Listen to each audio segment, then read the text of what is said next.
Like అక్కర్లేదు, subscribe అక్కర్లేదు. మీరిచ్చే కామెంట్ మాకు చాలా ముఖ్యం. దయచేసి కామెంట్ చేయండి. ఏపీ రాజకీయాల్లో నిజాయితీ గల నాయకుడు ఎవరు? ఏ. చంద్రబాబు, బి. జగన్. జగన్ కోటలో అకస్మాత్తుగా కలకలం రేగింది. మాజీ ముఖ్యమంత్రి నివాసంలోనే కాదు, సచివాలయం కారిడార్లోనూ పార్టీ వర్గాల్లోనూ చర్చ అంతా ఒక్కటే. వైఎస్ భారతిని రోడ్డుకు లాగేసిన బోరుగడ్డ, జగన్కు చిరెత్తుకొచ్చేలా ఏం చేశాడో చూడండి అనే ప్రత్యక్ష శీర్షిక ఈ ఘటన రాష్ట్ర రాజకీయాల్లో ఒక కొత్త మలుపును, ఊహించని పరిణామాలకు దారితీస్తుందనేది అంతర్గత వర్గాల కథనం. ప్రస్తుతానికి బయటికి కనిపించిన దృశ్యం ప్రశాంతంగా ఉన్నప్పటికీ తెర వెనుక రాజకీయం మాత్రం రగులుతుంది. ఈ కథనంలో ప్రధానంగా వినిపిస్తున్న పేరు బోరుగడ్డ అని పిలువబడే వ్యక్తి. ఇతను వైఎస్ఆర్ కుటుంబంతో చాలా కాలంగా సన్నిహితంగా ఉన్నాడని, ముఖ్యంగా భారతిరెడ్డి గారితో వ్యక్తిగత పరిచయాలు కలిగి ఉన్నాడని చెబుతారు. అయితే ఈ సన్నిహిత్యం ఇప్పుడు తీవ్రమైన సంక్షోభానికి దారితీసిందనేది హాట్ టాపిక్.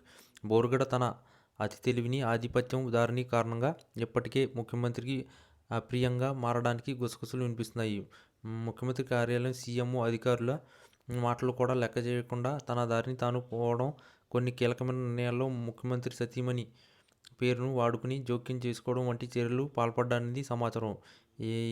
ఇక్కడి వరకు ఒక ఎత్తు. కానీ తాజాగా జరిగిన ఈ సంఘటన జగన్కు కోపం చిరెత్తుకేలా చేసిందని విశ్వసనీయ వర్గాల ద్వారా తెలుస్తుంది. ఈ ఊహాజనిత ఘటన ప్రకారం ఇటీవల రాష్ట్రంలో అత్యంత కీలకమైన ఒక భూ వివాదం లేదా ఒక పెద్ద ప్రాజెక్టుకు సంబంధించిన నిర్ణయం తీసుకోవాల్సి వచ్చింది. దీని వెనుక కొన్ని వందల కోట్ల రూపాయల లావాదేవీలు ఉన్నాయని చెబుతున్నారు. ఈ విషయంలో బోరుగడ్డ తన అధికారాన్ని ఉపయోగించి వైఎస్ భారతి గారికి తెలియకుండానే లేదా ఆమె పరోక్ష అనుమతి ఉందని నమ్మబలికి ఒక పెద్ద నిర్ణయాన్ని ప్రభావితం చేయబోయాడని, దాని పర్యవసానం వైఎస్ భారతికి గౌరవం లేదా పేరుకు భంగం కలిగించే పరిస్థితి ఏర్పడిందని సమాచారం.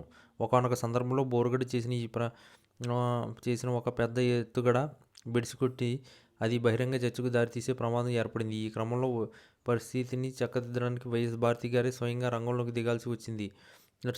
రాజకీయ వర్గాలు అనే వైఎస్ భారతి రోడ్డుకు లాగేసిన బోరుగడ్డ అని వ్యంగ్యంగా వ్యాఖ్యానిస్తున్నాయి.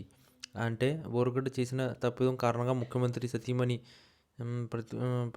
ప్రతిష్టను కాపాడుకునేందుకు బహిరంగంగా జోక్యం చేసుకోవాల్సిన లేదా విమర్శలు ఇచ్చుకోవాల్సిన అజ్ఞాతం ఏర్పడింది. ఈ విషయం మాజీ ముఖ్యమంత్రి జగన్ దృష్టికి రాగానే ఆయన ఆగ్రహానికి అంతు లేకుండా పోయిందని అంటున్నారు. కుటుంబ వ్యవహారాల్లో, ముఖ్యంగా తన సతీమణి పరువును సంబంధించిన విషయంలో ఇతరులు తలదూర్చడం, ఆ పేరును అడ్డం పెట్టుకుని వ్యక్తిగత లబ్ధి పొందడానికి ప్రయత్నించడం ముఖ్యమంత్రికి తీవ్రంగా కలిచివేసిందని తెలిసింది. పార్టీలో తన పట్టు, వ్యక్తిగత ప్రతిష్టకు సంబంధించిన సున్నితమైన అంశాల్లో బోరుగడ్డ ప్రస్తావించిన తీరుపై ఆయన బగ్గుమన్నారు. ప్రస్తుతం బోరుగడ్డ మాజీ ముఖ్యమంత్రి నివాసంతో పాటు పార్టీ కార్యాలయం నుంచి పూర్తిగా దూరం పెట్టారనేది తాజా పరిణామం.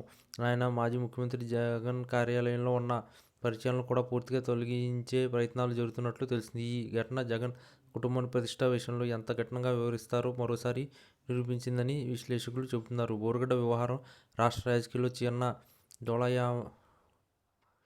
డోలయామానానికి దారితీసినప్పటికీ మాజీ ముఖ్యమంత్రి కఠిన వైఖరితో ఈ వివాదం త్వరలోనే సద్దుమణుగుతుందని పార్టీ వర్గాలు భావిస్తున్నాయి.